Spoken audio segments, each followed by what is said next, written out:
మూట కట్టుకు కొంతమందికి మూట వెనక మూటలు పోగేసుకుంటున్నారు. ఏ మూటలో?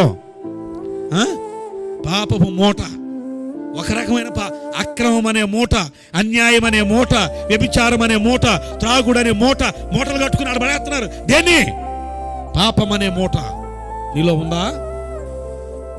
ఒకవేళ ఉంది అంటే నీవు దేవుని ఆత్మచేత నింపబడిన వ్యక్తివి కానే కాదు.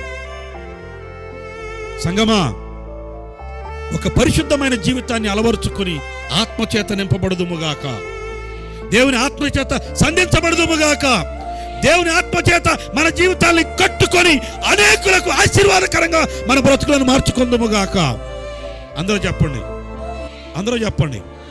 నేను చెప్పే మాట చెప్పండి. ఇప్పుడు దేవా, యోసేపు మీద ఉన్న మీ ఆత్మను